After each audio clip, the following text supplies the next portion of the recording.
Hey everybody, Matt Hartman here again for Drunkard's Walk. Thanks so much for listening again this week, and a big thank you to Jesse L.E. for our theme music and Nick Jaramillo for our artwork. Well, as a reminder, go check out our link tree. It has links to all the things that you need for Drunkard's Walk, like communicating with us, topic suggestions that you can give us, a link to our merch if you'd like to do that. I don't think anybody has any Drunkard's Walk merch out there, so be the first. Hey! You could also join our Patreon if you'd like to do that type of thing. And really, we just love it if you keep on listening, so enjoy the show.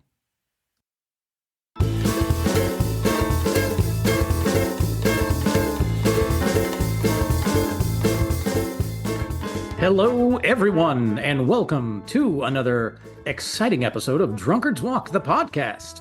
That's right, it's the podcast called Drunkard's Walk, where we walk in a drunkardly fashion.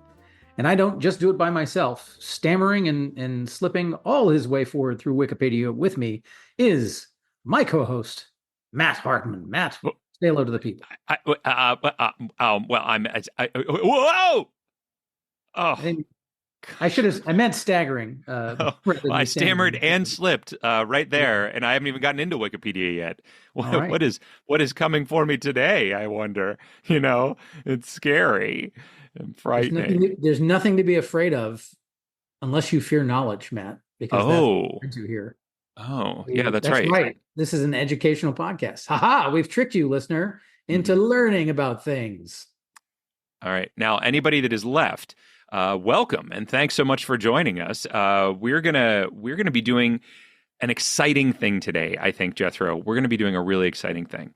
Are we? Yeah, we're gonna go like you mentioned into Wikipedia. Mm-hmm. We're gonna start on a page that we ended on last week. Okay. We're gonna click some links and find our way to another page entirely. That's the whole podcast? Yeah, that's the whole thing. How have we done 170 however many episodes of this? It's only 164. Well, this is the 164th, so we haven't quite gotten to 170 yet. Maybe we won't make it. Okay, yeah. I mean, it feels like this has run its course, and we should bow out gracefully. But neither of us knows how to stop, so I guess we'll keep going. No, yeah, but I would guess that you're probably right. Like, there's probably only about 168, 169 episodes worth of entertainment in this. I mean, how many Wikipedia pages are there, for heaven's sakes? We have to have been through most of them.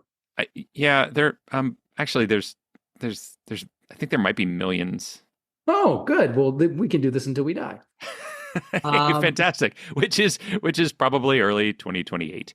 So, you know, we have some time to well, who knows, man? That's shockingly close for the guy in his 50s. Okay. Yeah. Well, you never know. You never know, Jethro. That's why you got to live each day like you're dancing around no one that is listening to you. I think if your tree falls in the forest, then you save 9. Right. While one hand is clapping. There you go. Yeah. All right, then. I know it. I know how it goes. Well, Jethro, this has been great so far. I mean, I'm sure that those that stuck around after we told them that we fooled them into listening to something where they were going to learn are probably thinking this is one of their best episodes yet. This 164. The fools.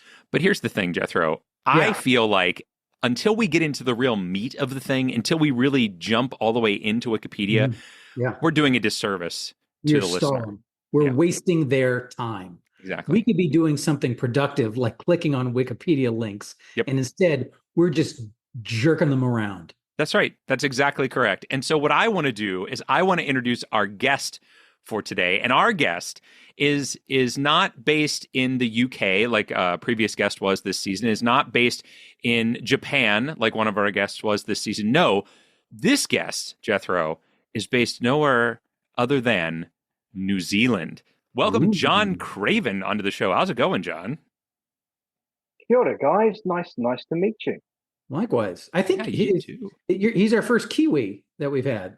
I think that's right. Yeah. We can add a push pin to the Great Drunkard's Walk map that we keep up in our collective headquarters, and now I think that's like country number 5 or something for us as far as Yeah, that's true. And I don't know, John may be our only listener in New Zealand as well. John, do you know anyone else that listens to our show in New Zealand? Not yet. I've got a few people who promised to listen to at least this episode, but I'm not aware of another listener. No. Yeah. That's. I mean, hey, listen. All it takes is the first apostle, Sure. and then That's that's right. spread the gospel, and then that's how it happens. Though I will say, I have people that promise to listen all the time, and they're not. But that's just your wife and daughter. Mhm. That's great. It's my family as well. I don't know that my mom has ever heard a single episode, nor is she likely to. So No, my parents listen to it while they eat their lunch. that's adorable. Well, your parents dote on you because you're their only child. That's probably true. Well, I'll say hi to them right now. Hi, Mom. Hi, Dad. I hope you're having a good, I don't know, probably sandwich of some kind, maybe a hard-boiled egg. I don't know. I don't know what they're eating today. Exciting.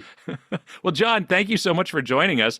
As the listeners might have guessed, since you are located so far away from us, we don't know you. We haven't met you before. So tell us a little bit about you. What do you do, John? Well, I live in the capital of New Zealand, Wellington City, and I work as a trainer, a technical trainer for a technical help desk.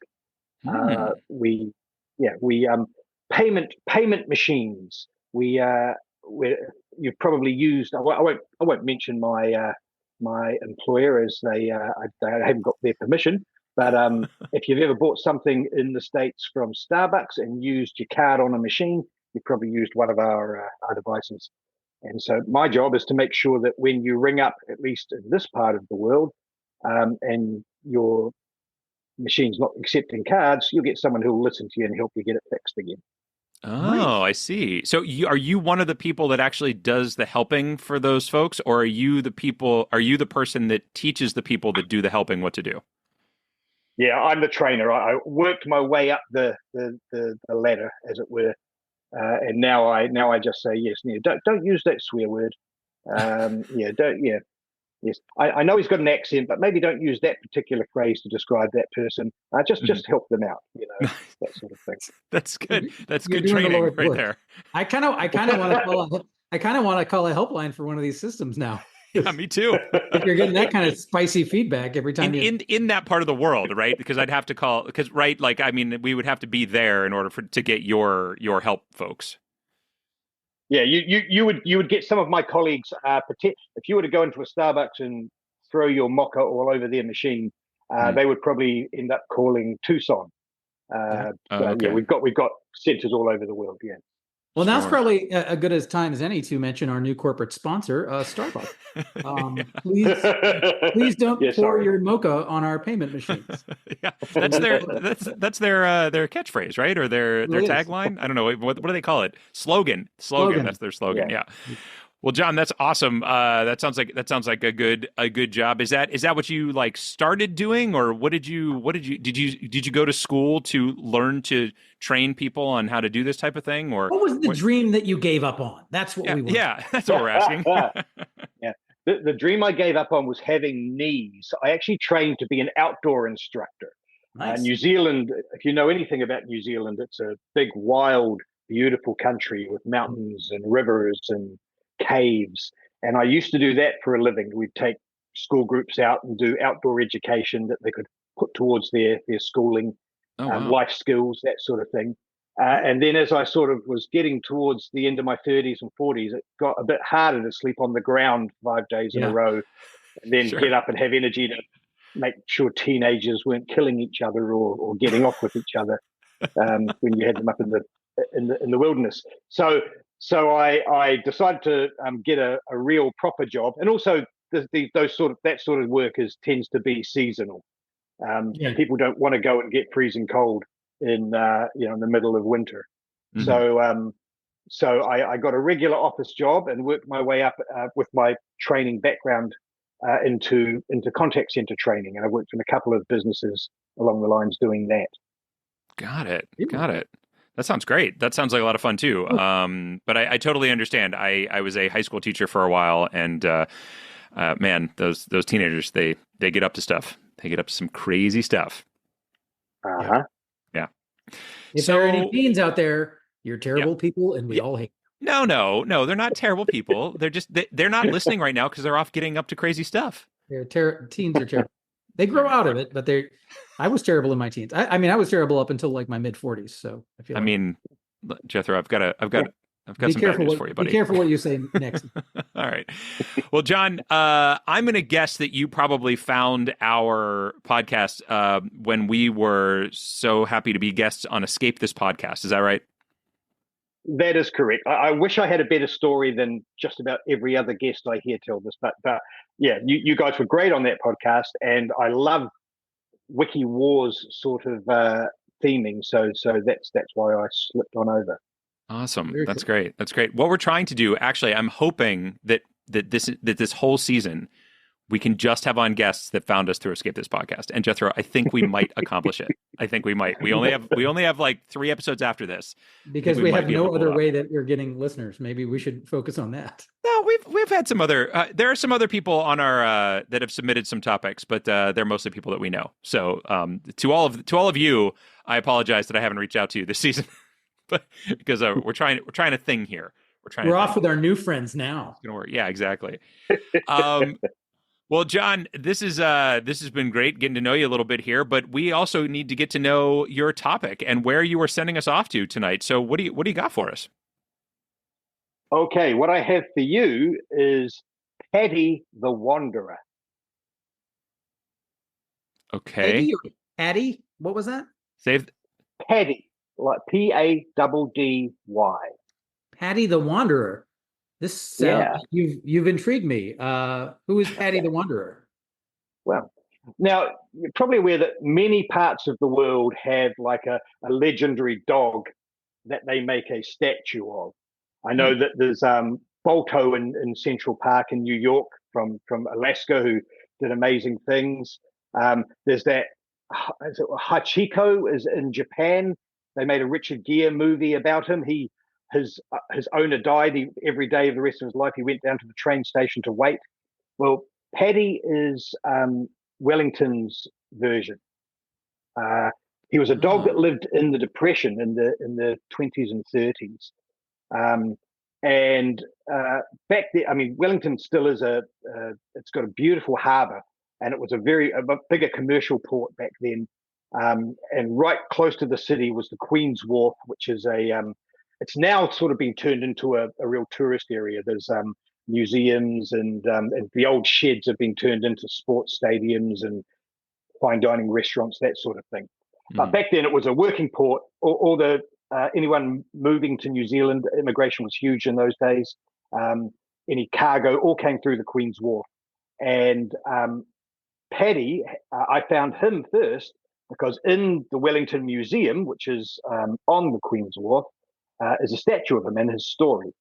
And right across the road from him, near the big Queen's Wharf gates, there's a plaque on the wall and a water fountain that is dedicated to Paddy.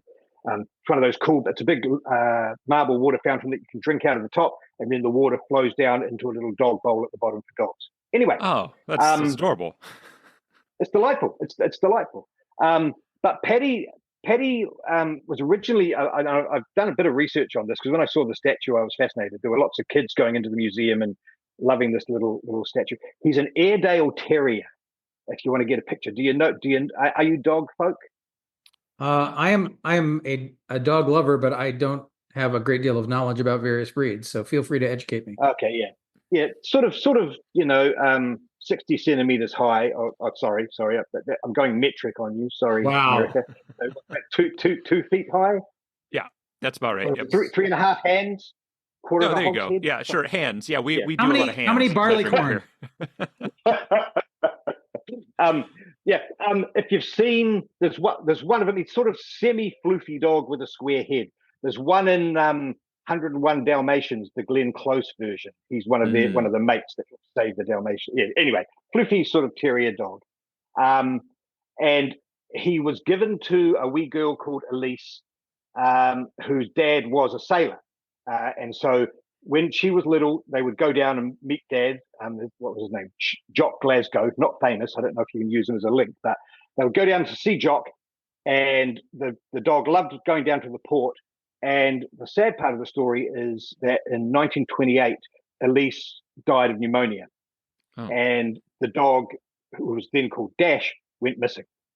And he went down to hang out at the docks, and he became a legend over the next sort of decade. He would just wander around the docks. He had no problem getting on ships. And people loved him. He was very friendly to people. There's stories of him going to San Francisco on a boat and then coming home and wandering around again.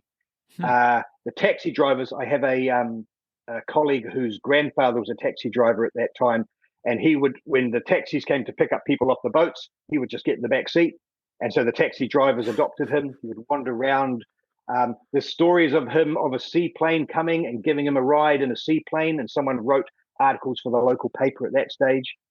But as he was getting old, as it got into the 30s, Paddy sort of was getting old and he wasn't moving around as much. And so the Wellington Harbour Board adopted him and made him an unofficial night watchman, whose job was to capture rats. And so he would look after the rats on there. And eventually he was getting quite old. He lived to be over 13 years old, they think. And he would just sit by these big iron gates near the start with the customs officers and things. And then eventually he passed away on the 17th of July, 1939. It was such a big deal. His obituary appeared in the paper. I actually did some research a couple of years late, but there was a story about Paddy in the Baltimore Sun in 1941. It sort of made some international news as a notable dog, but the taxi drivers put a lot of money together, and he had sort of almost a state funeral. All the taxi drivers took the day off, and they made a big procession and took him down to be buried. I haven't been able to find where he is buried, but the stories say that happened.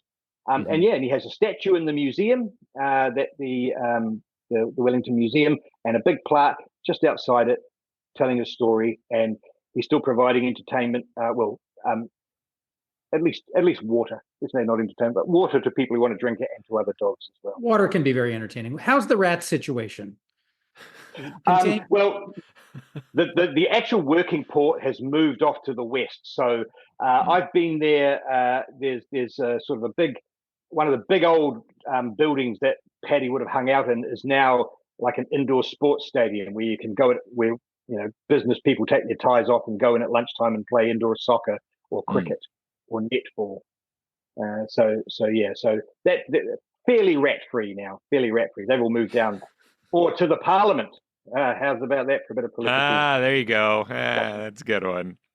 So, so you mentioned that Paddy had a different name at one point, the name of Dash. Do you know how Paddy got the name Paddy the Wanderer? Well, nobody knew. It wasn't until later on that they, when Paddy became famous, when he died, basically, was when people started looking into him. There have apparently been 3 novels written about his life, or 3 books written about his life. I wasn't able to find many of them. I found one on like Goodreads, and read the first 20 pages for free, and it's terribly written. Okay. But after he passed, they just called him Paddy. Hopefully it's not a racial slur, but a lot of Irish immigration, so maybe it was just because a lot of the immigrants coming in were Irish at the time. They gave him a nice Irish name. And it wasn't until after he passed that they were able to link back and look at old newspaper records and find out his actual origin, and that he'd been called Dash before he ran away. I see. Is an Airedale Terrier an Irish breed? I don't know, actually. It looks sort of semi-Scottish to me. It looks sort of like those Scotty dogs that are sort of black, but he's a more grey, gingery sort of a colour. He looks not unlike those sort of dogs. Yeah, a friend of mine when I was growing up had an Airedale, so right. I'm familiar with the look, but cool. I don't know where they actually came from. Oh yeah, it says origin United Kingdom, England. So at least that area. It's not. It's well, this is great. Actually, back, 6 seasons ago in season 5, we went to Hachiko.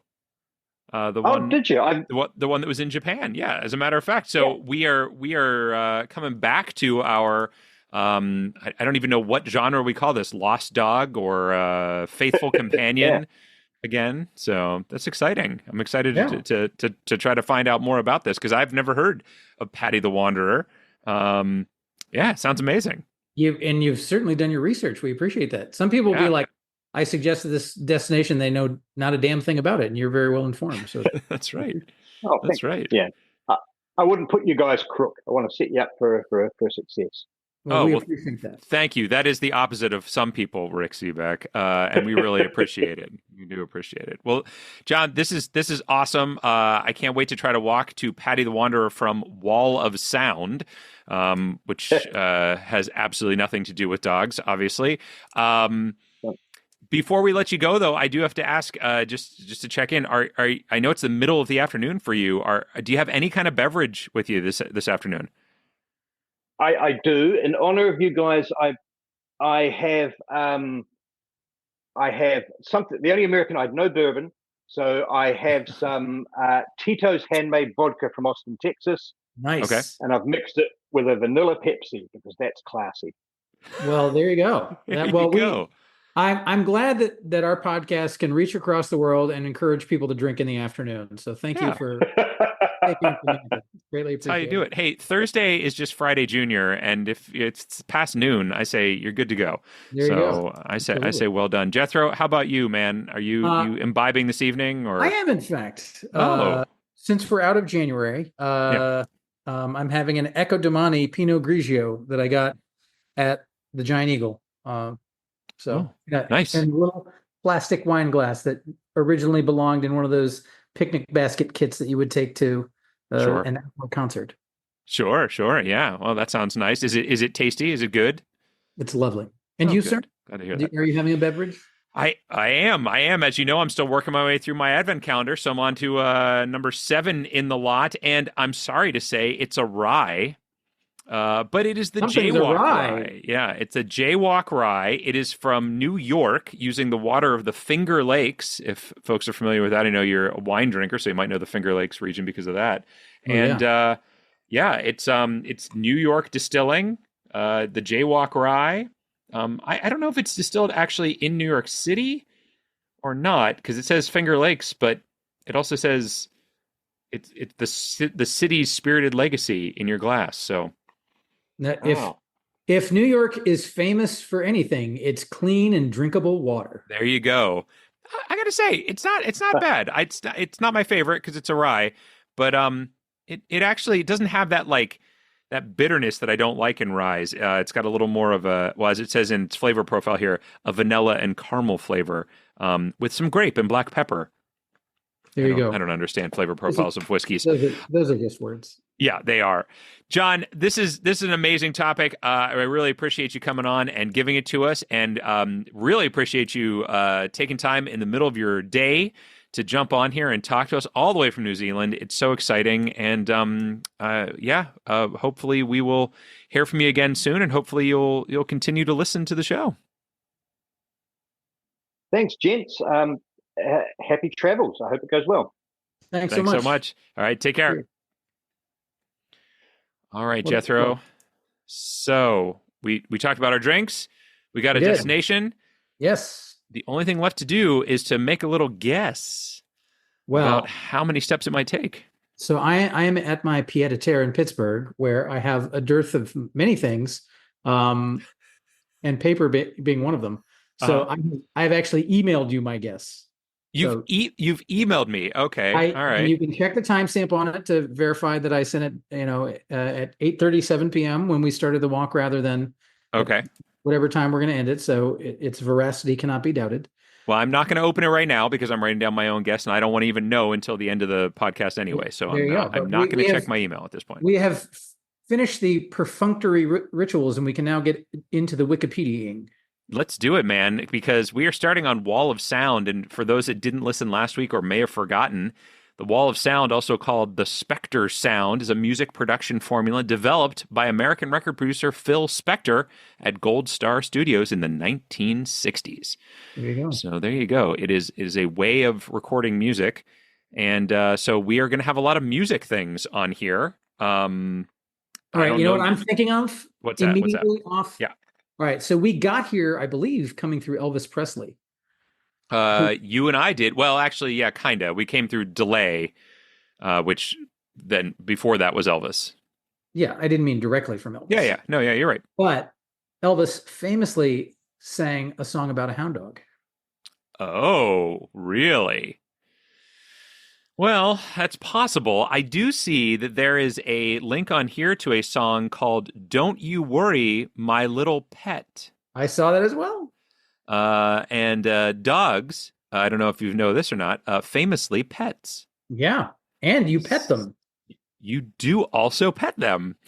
So, I mean, I can't argue with that logic. I will also say that there is a link to Zippity Doo Dah on here, which is a song from Song of the South, much derided movie. But in that derided movie, there are animals that come to life and talk and all sorts of things like that. I think there might be a hound dog of some kind in that movie. So that is a possibility as well. Have you seen Song of the South? Yeah. How did you see it? It like Disney has got it under lock and key. Oh, I mean, when I was a kid, it was still available on VHS. I think somebody rented it from the local video store, and we watched it. Yeah. Well, that explains a lot about your worldview, then. Does it? Does it? You're always saying zippity doo dah. Zippity doo dah, zippity yay. So I will say also another pet themed musical title is Pet Sounds from the Beach Boys, their famous album. True. In And fact, the Beach Boys are linked on here. So you're Pet Sounds. I believe that Brian Wilson. Pet Sounds is linked on here. I see. Yeah, I believe that Brian Wilson of Beach Boys fame at one time noted the album How to Speak Hip as something that he enjoyed and an influence. And How to Speak Hip was recorded by John Brandt and a man named Del Close, who was rather big in the improv world. I the didn't only know reason that. I know about that. Huh. I had no idea. You know what? Nothing to do with Patty the Wanderer said. You know what is on here is there are a lot of bands and songs listed on here. And so I'm thinking we're going to find something that's even better than what we've said so far. Though I don't know that I see anything. I do see a link to I Got You, Babe, which of course is played over and over again in the movie Groundhog Day. And a groundhog is an animal, and so is a dog. So I think you know where I'm going with this. No. Dogs? Groundhogs? Animals? What? You think? You like it? No. Do you like it? I do not like it. All right. Well, that's fine. Great. I see that there is at the bottom, I'm starting to look in our purple boxes now, and I see that there is a under rock music, regional scenes, you can get to New Zealand rock music. Can you now? You can. Now, that is, I'm going to have to say, I'm going to call you out for the quasi-geographical route because it is. You definitely aren't interested in the rock music. No, you're right. You're absolutely correct. I would not even try to hide it. It is absolutely a bit of a cheat going through a geographic route. So probably not the way to go. But I still wanted to bring it up. I wanted to point it out because it is in there. So make sure it's at least spoken of. Phil Spector is on here, and like all of the different songs that he produced. Mm-hmm. I'm looking to see if there's any kind of dog related. I mean, Don't You Worry, My Little Pet is the one that keeps popping up. So don't you worry, my little pet. If you look just above that in the first paragraph of the origins section, yeah, you've got Lieber and Stoller. Okay. Who were the people who wrote the Hound Dog song.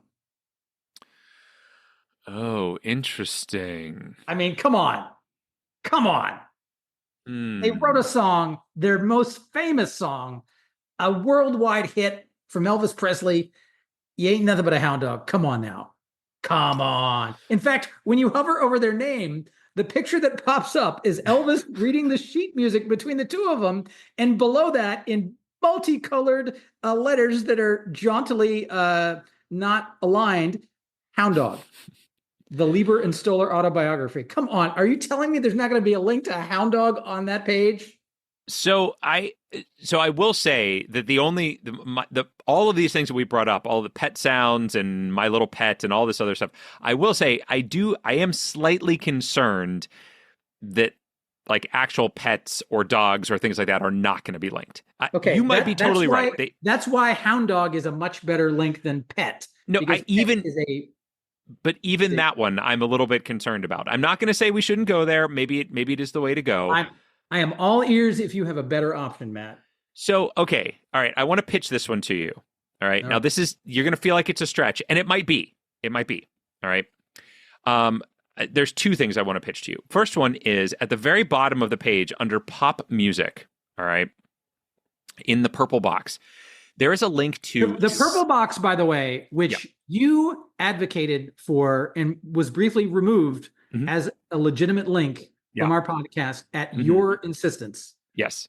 I'll just throw that out there. Okay, anyway, so I want to explain something with that. First of all, now that you've gotten into it, let's explain something. So first of all, I want to explain that I was under the misunderstanding that these boxes represented what at one point we had called external links, and because they were called external links, I felt that it was unfair. Right. First of all. Second of all, I don't like them because they're not a part of the main written article. But that being said, we have decided that they are fair game.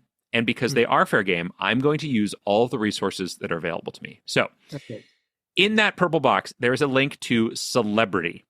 All right. Just the general idea of celebrity. And I think there is a chance, a possibility, that a type of celebrity, one type of celebrity, is the kind of mythical, not even mythical, but like the legendary or mythos of a creature or character like this very dog, Patty the Wanderer. This is a type of celebrity that might very well be linked on that page. Not the dog itself, but that type of celebrity. Okay. No, you're not with me on this? I mean, have you been doing yoga? Because that is a stretch. Good Lord.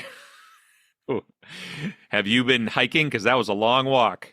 Yeah, I don't know. I'm not saying don't go with it. Honorific nicknames is on here as well. And since Patty is the nickname of Dash, there's a chance there too. But listen, you feel like, what was the way to go?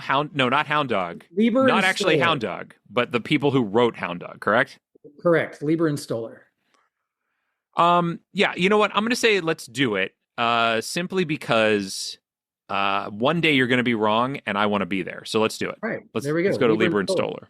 So their music, I believe, was compiled and made Smokey Joe's Cafe, which my daughter did as a musical during the COVID years. So it was like the most depressing musical of all time. Yeah. All right, here we go.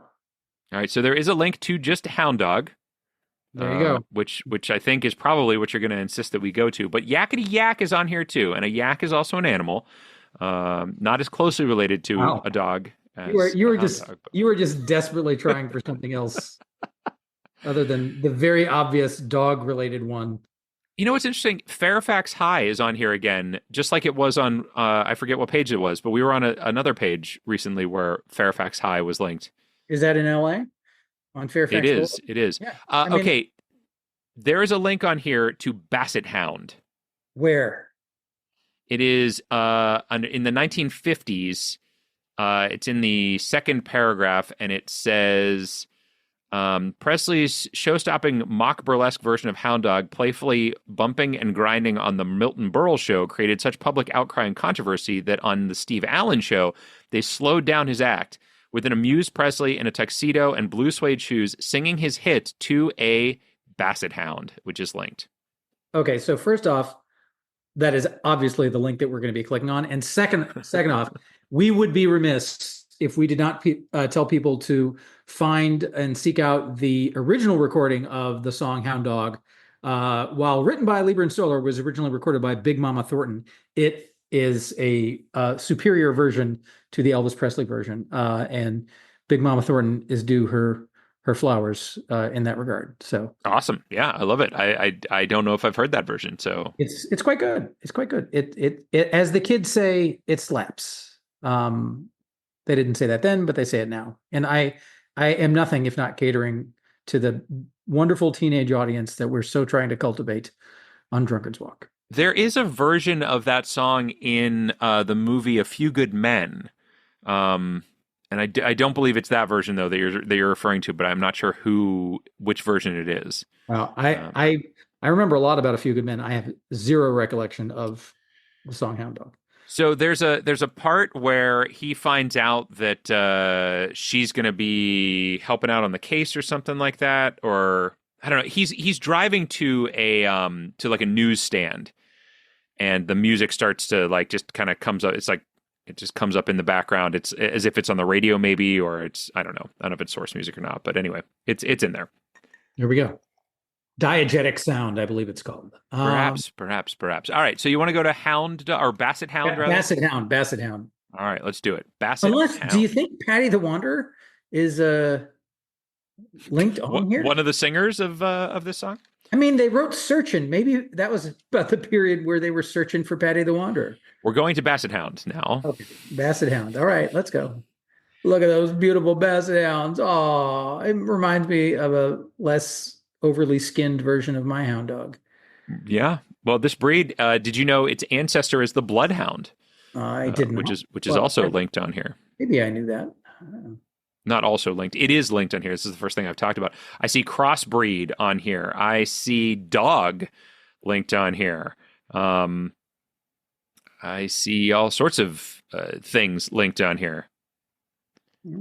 Are there now? Yeah. England. There's a Basset Hound with a baby. That's adorable. Basset baby.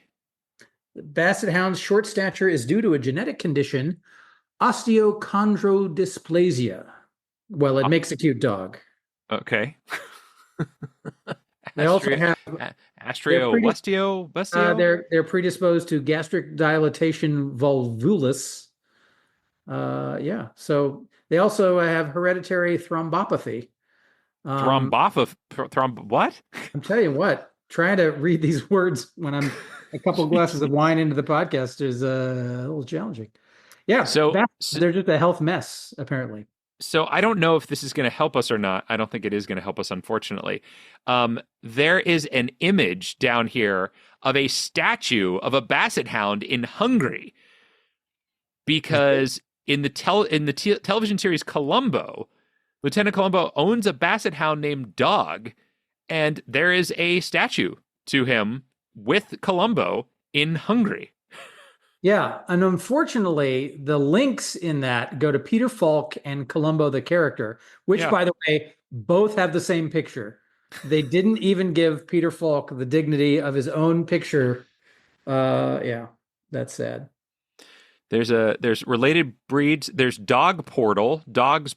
I don't really want to go to a portal though. List of dog breeds, and then dogs originating in the United Kingdom is one of the blue boxes at the bottom here. And guess what is included in that? The Airedale Terrier, perhaps? Under working breeds, the Airedale Terrier. Mm-hmm. We got it. We got to go there. Do you think that is going to be? I mean, I think it probably is our best bet, but I guess it's gonna be, right, because one of my things was going to be that we should go to dog and then get into famous dogs and then get into whatever, right? But Airedale Terrier has a good chance. If you can name me a more famous Airedale Terrier than Patty the Wanderer, then I'll go to dog. I feel like there might actually be one in pop culture somewhere, but I can't think of what it is. No, my concern is just that it wouldn't matter how famous an Airedale Terrier was, it wouldn't be on the Airedale Terrier page. That's my concern. I'm not saying it's true. I'm just saying that's my concern. All right. So I do want to call out, because we're about to wrap this baby up with that Airedale Terrier. You think so? Okay. Absolutely. Okay. I do want to say that they do have, under dogs originating in the United Kingdom, they have extinct dogs. Extinct breeds, one of which is a turnspit dog. And when I first learned about the turnspit dogs, I was charmed and horrified. Turnspit dogs, so called because they would run on a wheel that would turn the spit that the meat was roasting on over the fire. and like they were bred for that purpose, and that's what they did. So Really? before you had like a rotisserie chicken that could rotate itself, you had a dog who was trained to clean the spit. I mean, it's a fascinating bit of culinary / canine history. Also, and I wonder, like, how on earth did they train the dogs to keep turning the spit and not just go after the roasts or whatever that was cooking? Well trained, man. Well trained dogs. That's all there is to that. Dog, you taught a dog to not follow its natural instinct to survive. So good for you, humans. All right, are we going to Airedale Terrier? We have to. We must. All right, then let's go, man. Airedale Terrier. Look at those beauties. Airedale. Often shortened to Airedale, also a Bingley Terrier and a Waterside Terrier, is a dog breed of the terrier type that originated in the valley (dale) of the River Aire, hence the name, in Yorkshire, England. It is called King of the Terriers because of its the largest of the terrier breeds. So, first of all, I want to point out that there are a number of notable Airedales. Okay, first of all, there's Ruff. There was, of course, Dennis the Menace's dog. There's Kitty, owned by John Jacob Astor IV, who perished during the sinking of Titanic. Laddie Boy, owned by Warren G. Harding. Myrtle Wilson buys a dog in The Great Gatsby that's said to be an Airedale. There's Wait a minute. Duke, is owned by John Wayne. What? Is the dog from what's the detective movie from the 20s, Myrna and Lloyd, where they drink all the time? The Thin Man series. Is that dog an Airedale Terrier? No, I don't think so. Think so. There are so many famous I'd like to apologize to the Airedale Terrier community for my besmirchment of the idea that there were many famous Airedales, because I said it was just going to be the one. Yep. And I feel like I owe you all an apology. And from the bottom of my heart, let me just say, bark, bark, bark, ruff, ruff, ruff.